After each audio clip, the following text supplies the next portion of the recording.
How's it going, Motorheads?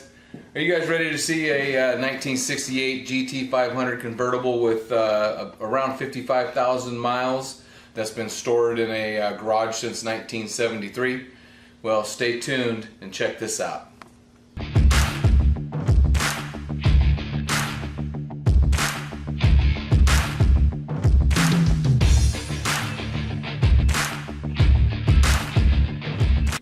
How's it going, fellow car fanatics? Hey, my name's Todd Treadway. Welcome to my garage, and I bleed Ford blue.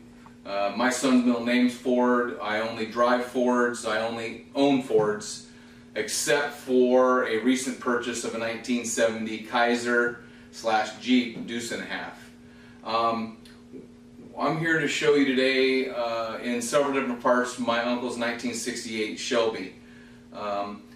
When I was a kid, my uncle, this was 1986, found me a wrecked 68 Mustang 289, and we restored that, and he asked me what color I wanted. I picked black, and I spent the next 2 summers block sanding it.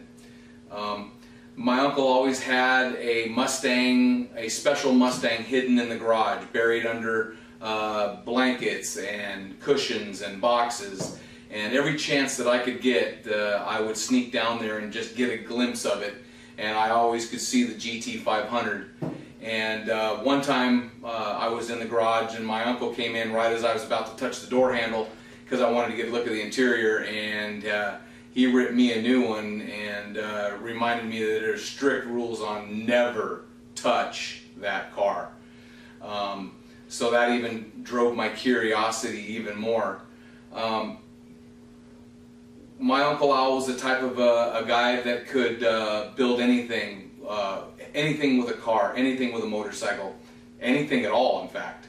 I watched him do some amazing things, and I spent a lot of my summers and a lot of the weekends with my uncle and in his shop, and I watched everything he did and learned as much as I possibly could.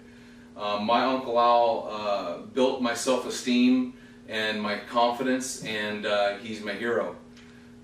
My Aunt Judy, she always treated me like her own, and man, I loved her cooking. And my uncle, or my cousin Dave, he was and is like a brother to me. I'd like to dedicate my first YouTube video to my Aunt Judy and Uncle Al with love. Thanks for watching. So the 1968 Shelby GT500 convertible that's been sitting since 1972 is right inside this door. I'm pretty excited, and we're going to let you be involved in the entire process of getting to detail this interior, and I think it's going to be a lot of fun. I didn't sleep much last night knowing that I was going to get to do this. So here we go.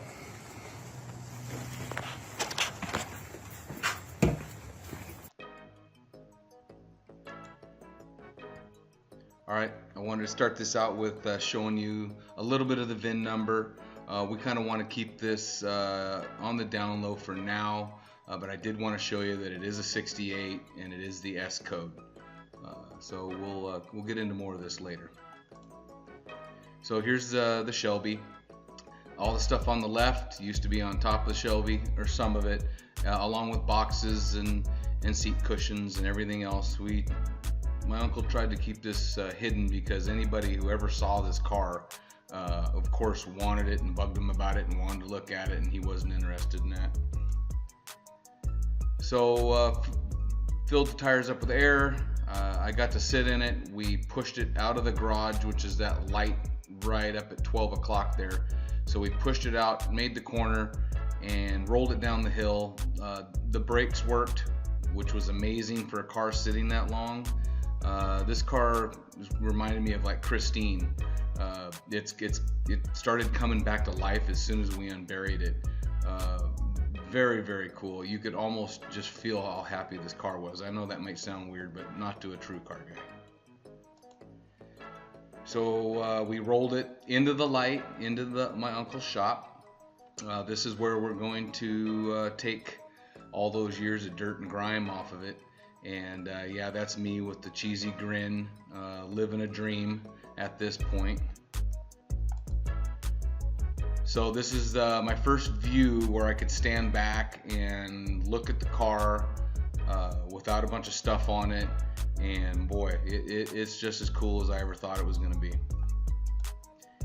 So here's a little closer look of that hood. Love the hood. Look at those Goodyear poly glasses. I mean, there's a couple of spots where it's bubbling out the side, but they still held air, and that was very, very impressive. There's that Cobra GT500. Look at the lines on this car. I mean, this car's never been taken apart. 52,000 miles.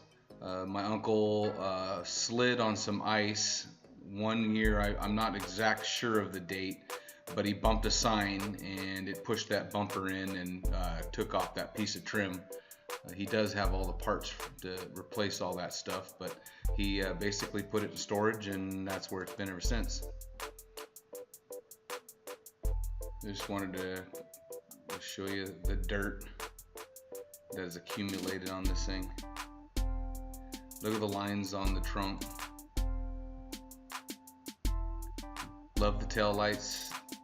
Not sure about those shackles that are sticking out back there. I don't know if I really like that. But I love the tail lights, and my uncle used to pull a speedboat around, and so he had that hitch put on there. The Shelby's got an awesome stance.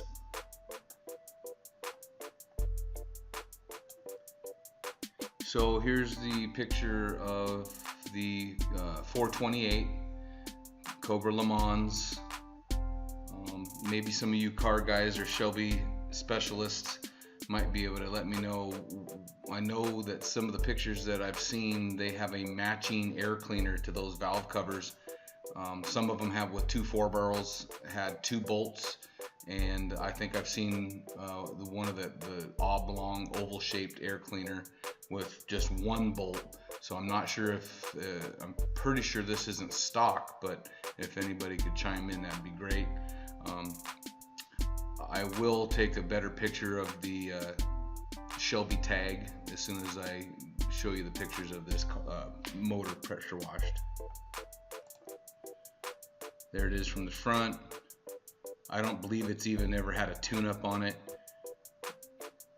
And as you can see, this motor barely fits between those towers. So, awesome. There's a little closer look of the Cobra Le Mans. I hardly wait to show you the pictures with all that dirt off it. I could hardly wait to get to it.